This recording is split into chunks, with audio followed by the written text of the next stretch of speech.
할렐루야. 지난 주간 동안도 주님 안에서 편안하셨습니까? 헤브니 가스불 센터와 함께하는 말씀 공부 시간입니다. 저는 엄중호 목사입니다.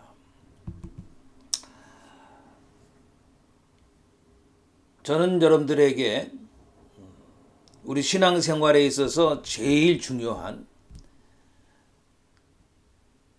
하나님의 말씀을 통해서 그리스도인의 확신, 그리스도인이 가져야 될 확신, 그리고 그 확신을 가지고 주님과 동행해야 될 생활 지침에 관한 13과의 공부를 마치고요.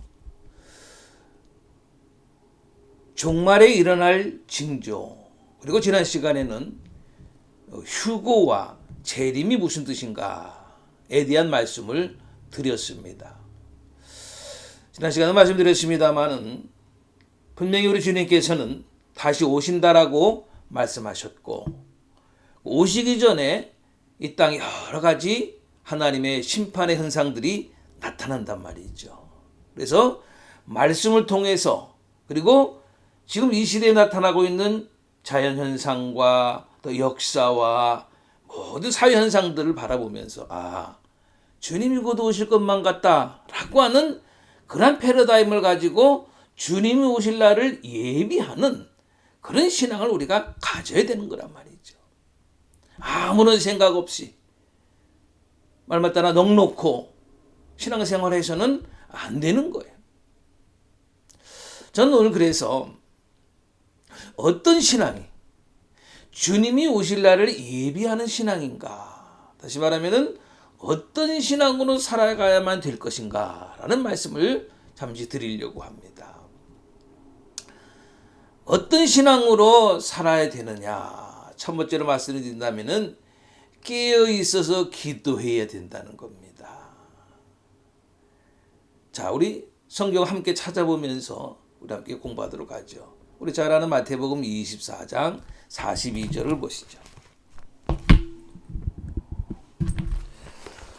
마태복음 24장 42절.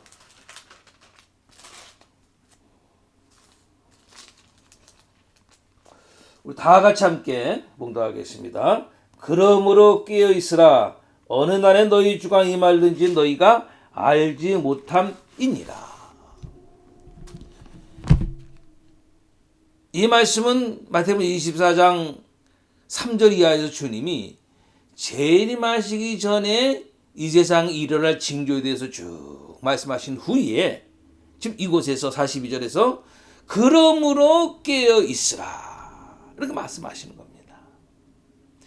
주님이 오시기 전에 가져야 될 신앙의 모습 중에서 참으로 중요한 것은 뭐냐 하면은 깨어 있어서 기도해야 된다는 겁니다. 아멘. 중요한 거예요, 여러분. 깨어 있어서 기도해야 돼요. 세상에 취해서, 세상 것에 영향받아서, 마귀의 유혹받아서 이리 흔들리고 저리 흔들리고,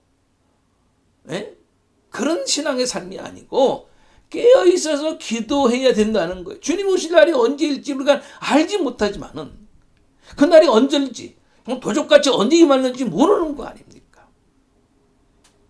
그렇기 때문에 주님이 오시기 전에 이런 현상들이 일어날 것을 말씀하시는 거예요. 그런 것을 볼 때 너희들은 깨어 있어서 기도해야 된다는 겁니다. 두 번째로는요.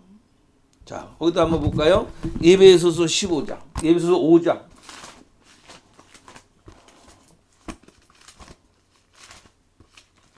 에베소서 5장 18절입니다. 에베소서 5장 18절 말씀을 함께 봉독합니다. 술 취하지 말라. 이는 방탕한 것인 오직 성령으로 충만함을 받으라. 두 번째는 뭐냐면은 성령의 충만함을 받아라. 성령의 기름 부음을 충만히 받아야 된다. 그러니까 육체에 속한 자는 하나님의 나라를 기업으로 받지 못한다는 거예요. 네? 그러시면서 18절에서 이렇게 성령의 충만함을 받으라는 말씀을 하고 계시는 겁니다.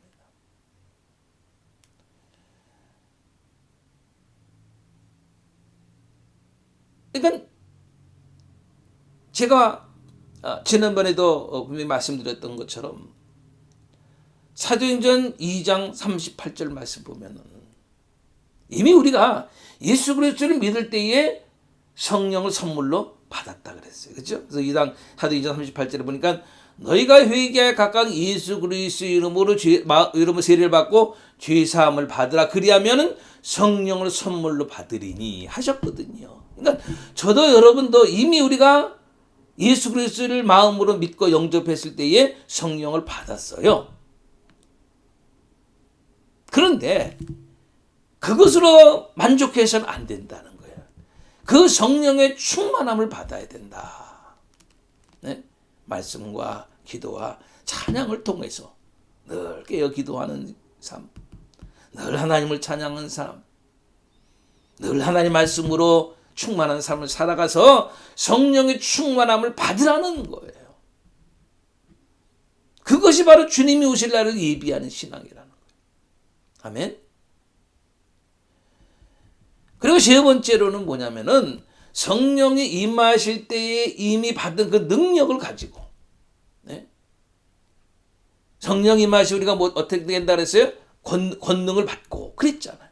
성령이 임하실 때에 이미 우리는 능력을 받았어요. 여기 사도행전 1장 8절 말씀 보면은 오직 성령이 너에게 임하시면 너희가 권능을 받고 그랬잖아요. 그러니까 이미 우리는 권능을 받았어요. 그 권능을 받은 권능을 가지고 어떻게 해야 되냐면은 마귀와의 싸움에서 승리해야 된다는 거예요. 야고보서 4장 7절 말씀을 보시죠. 야고보서 4장.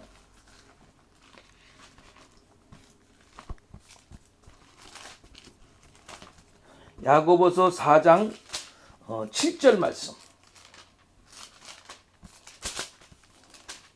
야고보서 4장 7절 말씀 다 같이 봉독합니다. 그런즉 너희는 하나님께 복종할지어다 마귀를 대적하라. 그리하면 너희를 피하리라. 마귀는 우리가 싸움의 대상이에요. 피할 대상이 아니에요. 마귀를 대적하면 그 마귀가 우리를 피하는 거예요. 왜? 우리는 이미 예수 그리스도를 믿을 때 성령을 받고 성령을 받으면 권능도 받았어요. 그러니까 그 권능을 가지고 마귀와 싸워야 되는 거예요. 마귀는 우리에게 악한 것을 갖다 주고 오물에 빠뜨리고 사망의 번세를 우리에게 가져다 주잖아요. 그런데 하나님이 우리에게 그 권능을 그 마귀와의 권능을 이길 수 있는 능력을 주셨어요. 아멘. 그 마귀와 성령이 마실 때 받은 그 능력을 가지고 마귀와 싸움에서 승리하는 신앙이 주님이 오실 날을 예비하는 신앙이에요. 마귀는 우리의 싸움의 대상이지 피할 대상이 아니에요. 네 번째로 어떤 신앙 가져야 되냐면 추수를 많이 해서 열매를 주님 앞에 많이 드리면서 살아야 되는 거예요. 자, 누가복음 10장을 보시죠. 누가복음 10장 2절 말씀 보세요. 누가복음 10장 2절 보면 이르시되 추수할 것은 많되 그랬죠. 네? 추수할 것이 많아요. 그리고 자 거기 또 보시죠. 마태복음 13장. 마태복음 13장 39절입니다. 13장 39절. 가라지를 뿌린 원수는 마귀요 추수 때는 세상 끝이요 수수꾼은 천사들이니 세상 끝이 추수 때가 세상의 끝이라는 거예요. 그러니까 주님이 오시기 전에 바로 그 날이 세상 끝인데 그때 바로 저는 뭐냐면 추수 때라는 거예요. 추수의 열매는요. 추수의 열매는 전도의 열매라든가 또 영생의 열매라든가 선교의 열매. 다시 말하면 영혼 구원의 열매를 말하는 거예요. 추수의 열매는 영혼 구원의 열매. 나가서 복음을 외쳐야 돼. 생활을 통해서 예수 그리스도를 증거해서 예수 그리스도를 믿을 수 있도록 만들어야 돼. 저 여러분들의 사명이 바로 주님 오시기 전에는 어떤 사명이 우리에게 있느냐 하면은 영혼 구원의 열매를 맺어야 되는 거예요. 세상 끝에는 추수 때, 세상 끝은 추수 때. 추수할 것이 많다 그랬어요. 네? 그래서 거기 좀 우리가 봤던 누가복음 10장 2절 말씀을 다시 한번 보시면요. 누가복음 10장 2절 말씀 계속해서 다시 보시면은 이렇게 말씀하시잖아요. 추수할 것은 많대 그러시면서 일꾼이 적은, 그러면 추수하는 주인에게 제가 추수할 일꾼들을 보내주셔서 하라. 네? 주님이 지금 추수한 일꾼을 찾으시는 거예요. 너무나도 많아요. 너무나도 죽은 영혼들이 많아요. 너무나도 추수할 영혼들이 많아요.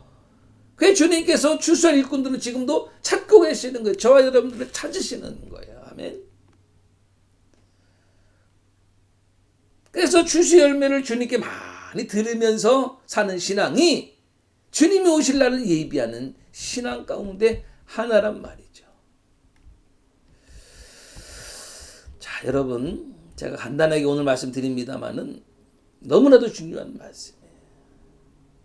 주님이 오실 것이고 주님이 오시기 전에 가져야 될 신앙의 모습을 우리가 가져야 되는데, 어떤 신앙이 주님이 오실 날을 예비하는 신앙인가? 어떤 신앙으로 살아가야 되느냐? 첫 번째 뭐라 그랬어요? 깨어있어 기도해야 된다.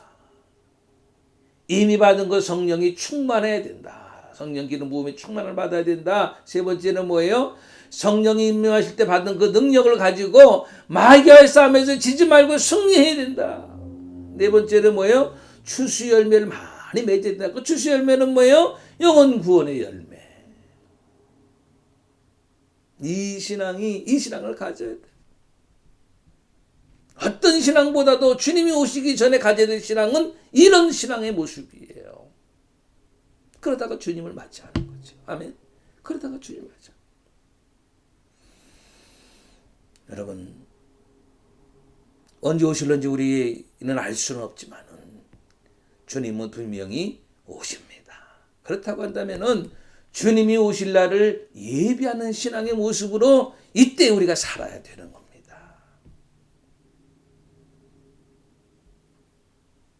앞서 말씀드린 네 가지의 그 신앙을 가지시고 주님이 오실 날을 예비하는, 저도 여러분도 다 될 수 있으시기를 주님의 이름으로 간절히 축원합니다. 아멘.